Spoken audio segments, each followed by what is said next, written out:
La bonne nouvelle de Marc, chapitre 3, du verset 1er jusqu'au verset 35. Jésus entra de nouveau dans la synagogue. Il s'y trouvait un homme qui avait la main sèche. Il observait Jésus pour voir s'il le guérirait le jour du sabbat. C'était afin de pouvoir l'accuser. Et Jésus dit à l'homme qui avait la main sèche, « Lève-toi là au milieu. » Puis il leur dit, « Est-il permis le jour du sabbat de faire du bien ou de faire du mal, de sauver une personne ou de la tuer ?» Mais ils gardèrent le silence. Alors, promenant ses regards sur eux avec indignation et en même temps affligé de l'endurcissement de leur cœur, il dit à l'homme, « Étends ta main. » Il l'étendit et sa main fut guérie.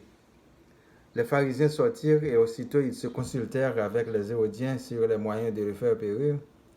Jésus se retira vers la mer avec ses disciples. Une grande multitude le suivit de la Galilée et de la Judée, et de Jérusalem et de l'Idumée, et d'au-delà du Jourdain, et des environs de Tyr et de Sidon.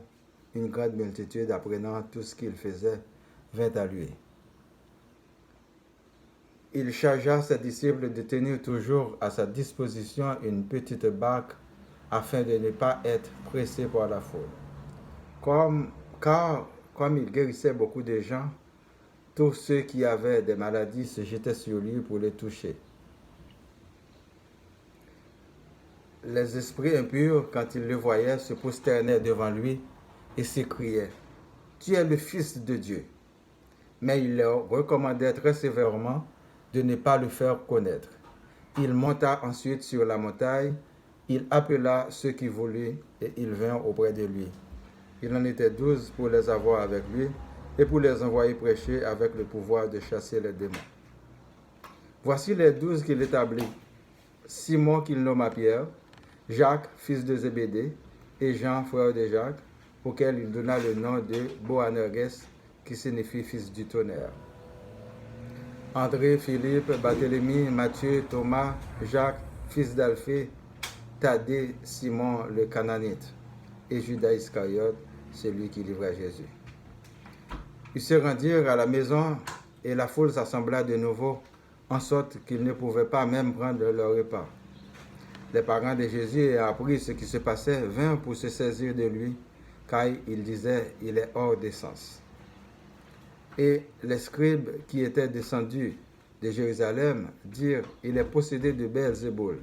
C'est par le prince des démons qu'il chasse les démons. Jésus les appela et leur dit, sous forme de parabole, comment Satan peut-il chasser Satan? Si un royaume est divisé contre lui-même, ce royaume ne peut subsister. Et si une maison est divisée contre elle-même, cette maison ne peut subsister. Si donc Satan se révolte contre lui-même, il est divisé et il ne peut subsister, mais c'en est fait de lui. Personne ne peut entrer dans la maison d'un homme fort et piller ses biens, sans avoir auparavant lié cet homme fort, alors il pillera sa maison. Je vous le dis en vérité, tous les péchés seront pardonnés aux fils des hommes et les blasphèmes qui leur ont préférés. Mais quiconque blasphémera contre le Saint-Esprit n'obtiendra jamais de pardon. Il est coupable d'un péché éternel. Jésus parla ainsi parce qu'il disait, il est possédé d'un esprit impur. Survint sa mère et ses frères qui se tenaient dehors l'envoyèrent appeler. La foule était assise autour de lui et on lui dit, voici ta mère et tes frères sont dehors et te demandent. Et il répondit, qui est ma mère et qui sont mes frères? Puis jetant le regard sur ceux qui étaient assis tout autour de lui, voici, dit-il, ma mère et mes frères. Car quiconque fait la volonté de Dieu, celui-là est mon frère, ma sœur et ma mère. Mes bien-aimés dans le Seigneur, bonjour. Nous disons merci au roi des rois qui nous prête encore la vie pour préparer cette prédication afin de la partager avec vous pour qu'ensemble nous louions son nom et continuons notre nouvelle vie en Jésus-Christ, notre Sauveur et Sauveur du monde. Puis il leur dit, est-il permis le jour du sabbat de faire du bien ou de faire du mal, de sauver une personne ou de la tuer? Mais ils gardèrent le silence. Alors, promenant ses regards sur eux avec indignation et en même temps affligé de l'endurcissement de leur cœur, il dit à l'homme, étends ta main, il l'étendit et sa main fut guérie. Les pharisiens sortirent et aussitôt ils se consultèrent avec les Hérodiens sur les moyens de le faire périr. Dans ce monde corrompu, Jésus a connu pas mal de déboires avec les conservateurs, avec les traditionalistes, avec les frères semblants qui ne ménagent aucun effort vers le changement de pragmatisme pour un monde meilleur et plus efficace en vue de conquérir le royaume de Dieu. Qui de vous ne fera pas du bien à ses proches ou à lui-même les jours du sabbat? Entre tuer ou sauver, lesquels choisiriez-vous de pratiquer? Jésus a choisi de sauver une vie aux grands yeux du public. Où est le mal dans cet acte de guérison? Quoique cela, il cherche coûte que coûte à le faire périr. Mes amis, il faut arrêter l'hypocrisie pour mieux avancer. Nous pouvons avancer avec nos amis, mais ceux que nous aimons moins ont le droit de vivre aussi leur vie. Si nous pensons aux minorités visibles, les groupes ethniques dans le monde, les émigrés, les habitants en dehors des villes, les domestiques, les subalternes, les gens racisés dans le monde, n'ont-ils pas le droit de vivre leur vie comme nous-mêmes? Jésus n'était-il pas mort pour eux aussi? Alors réfléchissons autrement avec la lumière du Saint-Esprit afin de changer nos cœurs positivement.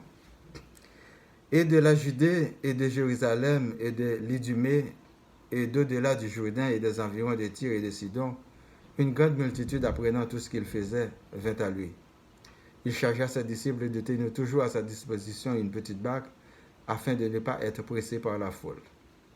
Les esprits, car comme il guérissait beaucoup de gens, tous ceux qui avaient des maladies se jetaient sur lui pour le toucher. Les esprits impurs, quand ils le voyaient, se prosternaient devant lui et s'écriaient, « Tu es le Fils de Dieu. » Les gens vinrent à Jésus après avoir appris tout ce qu'il faisait. Vous qui écoutez ce message, cet appel est aussi adressé à vous. Venez à lui et lui remettre tous vos fardeaux. Ainsi, il prendra tout le contrôle de votre vie, une fois placé en lui votre foi et que vous décidez de faire sa volonté. Car l'erreur est dans notre désobéissance de la parole de Dieu. Retirez en nous la maladie mortelle qui est le péché qui détruit l'âme. Lavez-nous avec le sang purifié de Jésus pour le salut de l'âme. Au commencement était la parole, et la parole était avec Dieu, et la parole était Dieu. Jean, chapitre 1, du verset 1er à 3. Elle était au commencement avec Dieu. Toutes choses ont été faites par elle, et rien de ce qui a été fait n'a été fait sans elle. Encore Luc, chapitre 6, du verset 44 à 46. Car chaque arbre se connaît à son fruit. On ne cueille pas des figues sur des épines, et l'on ne vendange pas des raisins sur des ronces. L'homme bon tire de bonnes choses du bon trésor de son cœur, et le méchant tire de mauvaises choses de son mauvais trésor, car c'est de l'abondance du cœur que la bouche parle. Pourquoi m'appelez-vous Seigneur, Seigneur, et ne faites-vous pas ce que je dis? Croire en Dieu et faire sa volonté, c'est bien là la complexité et la problématique de la conversion et de la repentance, parce que le monde est corrompu. Mais comme de nos jours que la foule s'adhère à la coutume, elle ne vient pas pour sauver leur âme du péché, mais pour être guérie physiquement de leur maladie et de leur infirmité, pour pouvoir manger et boire à leur faim. La foule ne pense qu'à des choses matérielles.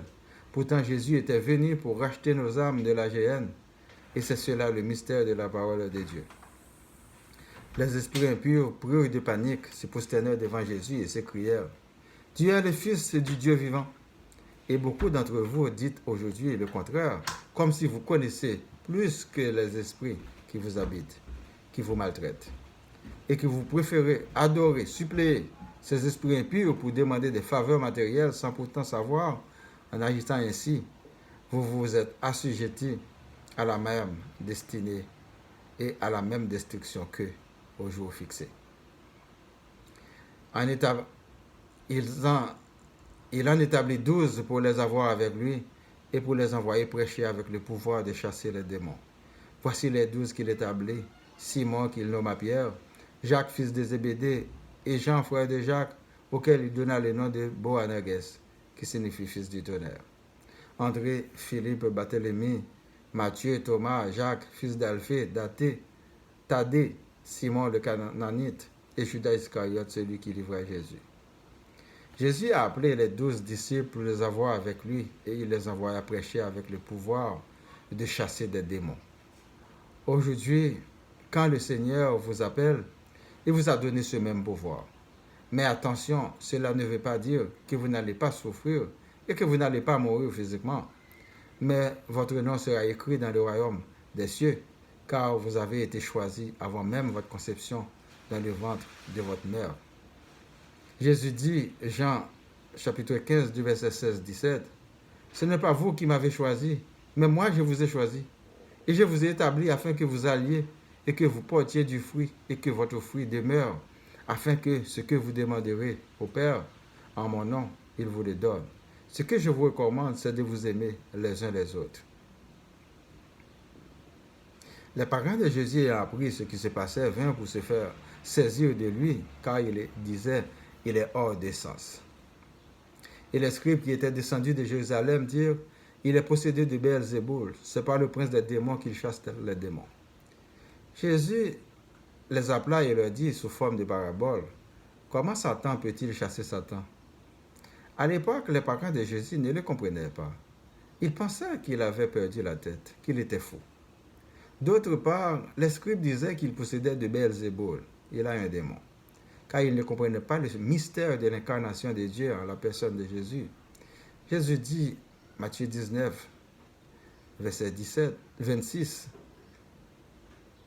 Jésus les regarda et leur dit, aux hommes cela est impossible, mais à Dieu tout est possible. Béni soit l'Éternel des armées pour toujours. La foule était assise autour de lui et on lui dit, voici ta mère et tes frères sont dehors et te demandent. Et il répondit, qui est ma mère et qui sont mes frères? Puis jetant le regard sur eux qui étaient assis tout autour de lui, voici, dit-il, ma mère et mes frères. Car quiconque fait la volonté de Dieu, celui-là est mon frère, ma soeur et ma mère. Et pour un serviteur de Dieu, ses frères et sœurs, ce sont ceux-là qui font la volonté de Dieu, et non ceux qui sont des saints, comme font les hypocrites qui agissent dans l'aveuglement et dans les ténèbres. C'est cela le langage d'une personne nouvelle en Christ. Aimez-vous les uns les autres comme Jésus nous a aimés.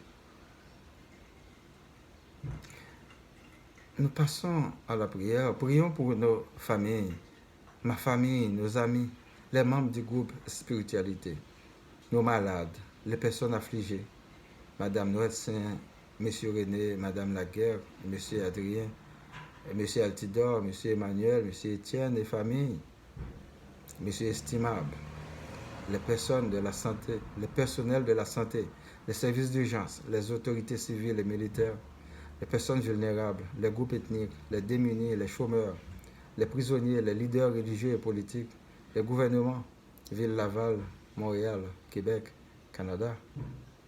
Que la vraie parole de Dieu soit prêchée dans le monde entier. Que nos prises de décision soient conformes au dessein de Dieu dans nos vies. Que le Seigneur, dans son amour infini, nous fasse miséricorde. Qu'il pardonne nos péchés et nous place dans la lignée de son royaume céleste. Prions notre Père qui es aux cieux, que ton nom soit sanctifié, que ton règne vienne, que ta volonté soit faite sur la terre comme au ciel. Donne-nous aujourd'hui notre pain de ce jour. Pardonne-nous nos offenses comme nous pardonnons aussi à ceux qui nous ont offensés. Et ne nous laisse pas entrer en tentation, mais délivre-nous du mal. Car c'est à toi qu'appartiennent le règne, la puissance et la gloire au siècle des siècles. Amen. Je vous souhaite de passer un bon dimanche et une bonne semaine. Lisez votre Bible. Votre serviteur Boniface Paradon. Merci et à la prochaine.